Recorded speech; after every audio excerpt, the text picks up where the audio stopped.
Who do you want to build with? What type of stack to kick this off?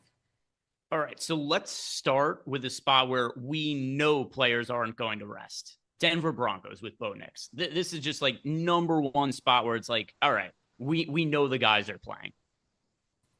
Yeah, perfect. Let's do it. Bo Nix to kick it off. And I mean, you got to throw Cortland Sutton in there with him. Mm-hmm. Yeah, Bo Nix to Cortland Sutton. This is also a slate where I very highly doubt we're going to see very many double and triple stacks. I assume you saw this too when you built lineups in the Sims Lofty. Top projected ROI lineups, they are not the double and triple stacks like they are most other slates. I know. What was the two tight end looking like? Two tight end, also almost non-existent. Wow. Yeah. Okay. You're right. Look at that. There's just going to be so much value. Wow. A lot of them aren't even stacked. It's just a ton of value. Just a ton of value. All right. So then let's go Nix plus Sutton. With that in mind, I don't even think we need to double stack here. Let's just try a Nix plus Sutton to see what happens. Yeah, so Nix plus Sutton. There is one pay up I really, really like that I assume I'm not going to be getting a pushback on from Bijan you. Robinson. Yeah, Bijan. It's very unlikely that the Falcons winning this game is going to get them into the playoffs. But if they were to win the game and if the Buccaneers end up losing, then the Falcons find themselves in the playoffs. And considering that's a possibility, they're going to be going all out for the win. And Bijan Robinson at $8,500. He is, to me, pretty clearly the best spend up running back, considering the information we have right now. Yeah. Yeah. You're right. I have zero pushback on that. He's probably my favorite overall play on the slate. It's just how many skill position pay ups are that we could feel good about. Bijan No, Robinson, Mike Evans. right. Exactly. I think that I think that might be it. I'm going to put, yeah.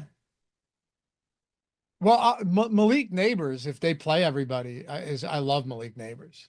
But as of right now, I don't know that we could be that confident that it's going to be the case. He's been banged up. If he plays, absolutely, for sure. But as we're looking at this on Wednesday, the pay up skill position players that I am 100% positive play a full workload this weekend and are going to play, it's Mike Evans and Bijan Robinson. I don't know there's another player 8,000 plus I could say that about. So, yeah, other than Josh Jacobs, but yeah, Josh Jacobs will for sure. But he's just so far behind Bijan to me on a slate like this. I'm going to plug a defense in there, just go cheap with the Giants. I don't think Sirianni plays the starters this week. So I tend to agree with you. I know that they've been kind of cryptic about it, but if you remember at the end of it was the Eagles at the end of last year, they played their starters. Somebody got hurt. Was it Devonta Smith? It didn't end up being a serious injury, but it was an injury scare. I don't know. I don't remember that being a situation. Yeah, I remember somebody played at the end of the season, unless I'm just totally misremembering this. They got hurt, weren't able. I thought it was Devonta Smith. Got hurt, wasn't able to finish the game, ended up being questionable for the first round of the playoffs, but was able to play. Really? And the Eagles had already locked their seed in? I believe so. I didn't think they played their starters in that game. Let me go back and look. I'm almost positive they okay, so AJ Brown had one reception. Yeah, they did for like the first half. And it was Smith who got hurt, wasn't it?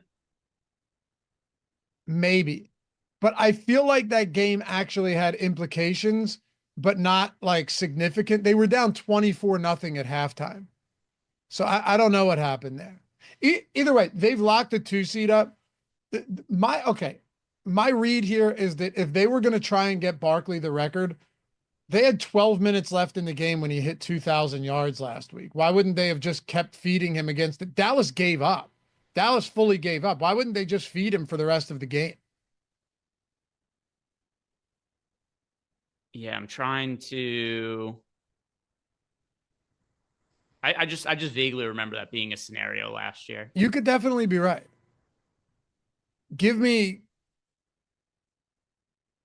yeah, Lee Price, how he always plays the long game. He ain't playing. I don't think so either. And whenever Nick Sirianni says he's undecided on starters preseason or whenever, he never really plays them ever. So yeah, I don't see it. Hertz got hurt last in the final game of last year. By the way, he hurt his finger.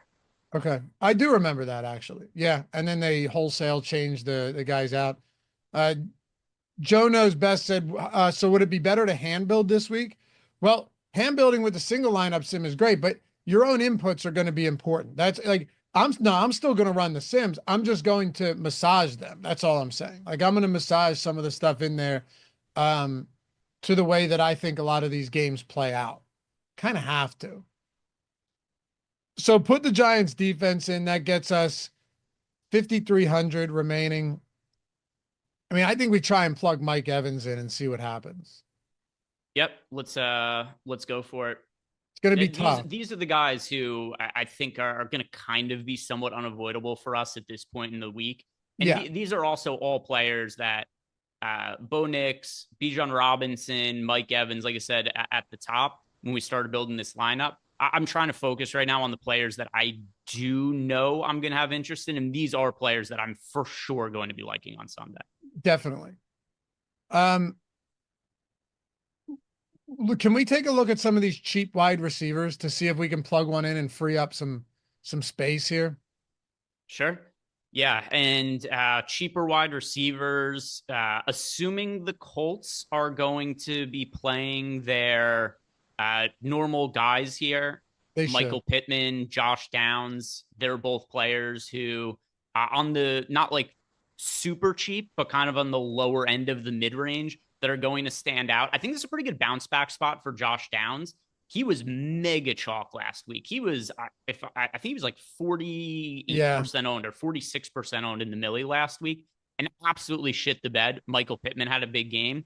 I think that's going to cause people to not want to play Josh Downs this week. But if he's out there, I think that he's a good bounce back candidate. Fully agree. Fully agree. Downs to bounce back in a spot like this. He's still one of their top guys. He's been the top guy all year long, really, outside of last week. That gets us 4,300. Still not a ton to work with, but at tight end, this could open some things up. This isn't going to be a McBride or Bowers lineup. You're going to have a tough time getting there. I'm going to go Chiga Konkwu. I think they really want to get this guy more work, not just coach speak, but it's been evident in the target share recently. Give me a $3,800 Chiga Konkwu in a good enough matchup against the Houston Texans, who, by the way, I wouldn't be surprised if the Texans, I could see this happening.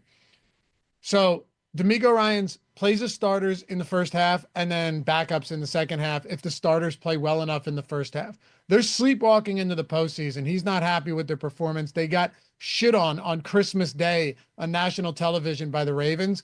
I could see him like being like, all right, let's see what we got. If they come out strong in the first half, I could see Will Levis or Rudolph or whoever it is getting the backup defense in the second half. Wouldn't surprise me at all because, mind you, the Texans have already had the 4 seed locked up for like 3 weeks almost. Maybe not technically, but there was basically no way they could move. So if I throw Chig in there, that's 4,600 per the last two players. What can we do with this? So tight end Chiga Konkwu. I mean, there's been no Titans games that have mattered probably for like 4 years now or something like that. So Chiga Konkwu, if the Titans haven't been resting guys at this point, Chig should be out there, no issue. My favorite overall tight end is going to be Brock Bowers for the slate, and I do think that the Raiders are probably going to want to try to stack upon that rookie tight end receiving record. But there's no way But we get to him on this lineup. yeah, probably not. But yeah, Chig, I don't have any kind of issue with at all there. So Chig at 3,800 gives us is it 4,600? Yeah. Yeah, I All right. think Dowdle. I think Dowdle is the answer, and then we just full punt the flex spot. Well, if we go to let's just plug a really cheap wide receiver in to the flex, and then just see what we have left at running back. It's going to Uh, be that range. yeah. So I mean, we could go.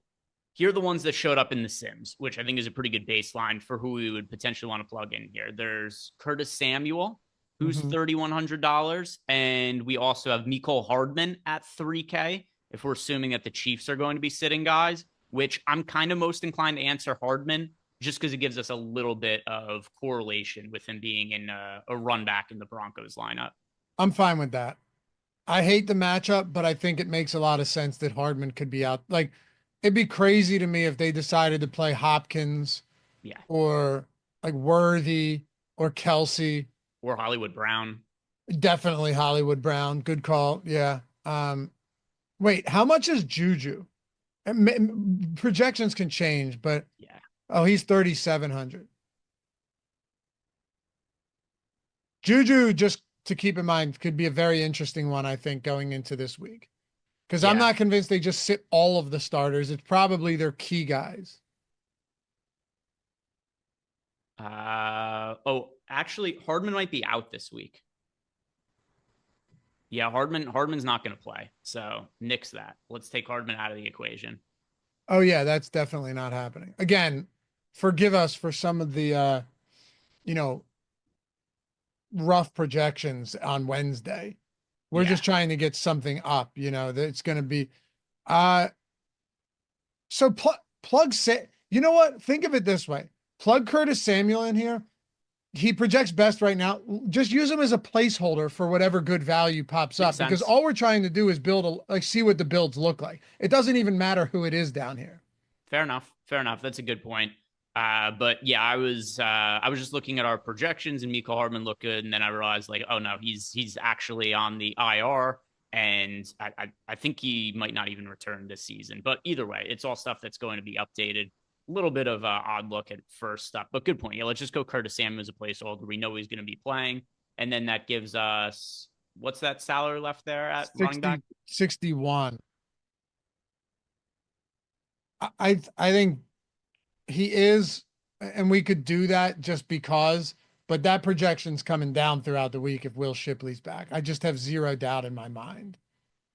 I like Dowdle here. Okay, we could go to Dowdle. I tend to think Tajay Spears isn't going to play. Yeah, I think they said Callahan did not express optimism that he's going to play. I So mean, you're right. we very rarely see players come back from a concussion 1 week, and why do it at this point in the season? Right. Yeah. Why rush him back in a meaningless game? I actually really like that lineup though, Greg. I mean, we managed to get Nix, Bijan, Dowdle, who's getting 20 plus touches every game, Sutton, Mike Evans, Josh Downs, Chig, who's been getting massive workload, and then a punt running or wide receiver at flex. That's it. I love that. Yeah, I think that this is a lineup that I would, some of the like Curtis Samuel might not be the punt wide receiver, but this is more or less the framework of what I think a lot of my lineups will probably end up looking like on Sunday.